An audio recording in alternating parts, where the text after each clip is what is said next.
कानून की आंखों पर पट्टी इसलिए होती है ताकि वो निष्पक्ष रह सके, लेकिन क्या ये पट्टी रसूखदारों के सामने कुछ ज्यादा ही मोटी हो जाती है?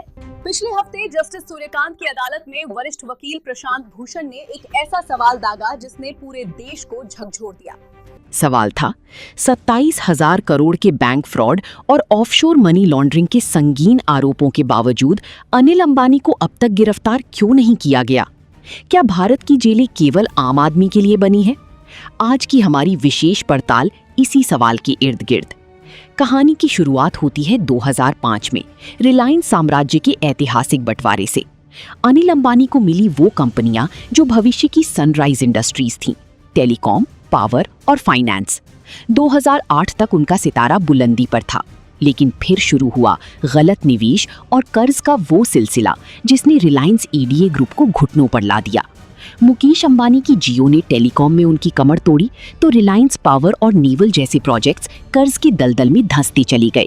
42 अरब डॉलर का साम्राज्य देखते ही देखते नेटवर्थ जीरो पर आ गया। लेकिन ये केवल व्यापारिक विफलता नहीं थी। 6 महीने पहले खोजी पत्रकारिता की वेबसाइट कोबरा पोस्ट ने एक ऐसा खुलासा किया जिसने जांच एजेंसियों की नींद उड़ा दी। कोबरा पोस्ट के ताज़ा दावों के मुताबिक अनिल अंबानी ने भारतीय बैंकों से लिए गए फंड को केवल देश के भीतर ही नहीं घुमाया, बल्कि एक बड़ा हिस्सा ऑफशोर डाइवर्जन के जरिए टैक्स हेवन देशों में भेज दिया। बैंकों से लिए गए लोन को प्रोजेक्ट्स के बजाय मॉरिशस की गुमनाम शेल कंपनियों में निवेश के नाम पर भेजा गया। कोबरा पोस्ट का आरोप है कि पैसे के स्रोत को छिपाने के लिए लेयरिंग की गई ताकि सीबीआई और ईडी को चकमा दिया जा सके। एक तरफ लंदन की अदालत में खुद को कंगाल बताया गया, वहीं दूसरी तरफ करोड़ों का फंड ऑफशोर खातों में पार्क किया गया। इन्हीं खुलासों को आधार बनाकर पिछले दिनों प्रशांत भूषण ने जस्टिस सूर्यकांत की बेंच के सामने दहाड़ लगाई। उन्होंने सीधा सवाल किया कि सीबीआई और ईडी उन प्रभावशाली लोगों पर हाथ डालने से क्यों कतराती हैं जो हजारों करोड़ डकार चुके हैं।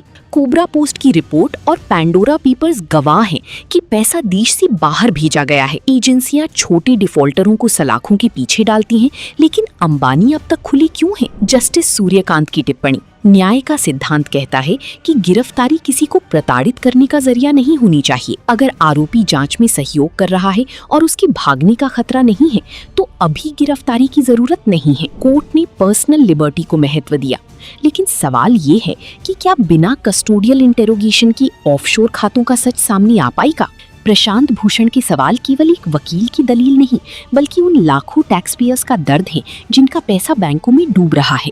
अनिल अंबानी का मामला भारतीय सिस्टम के लिए एक एसिड टेस्ट है।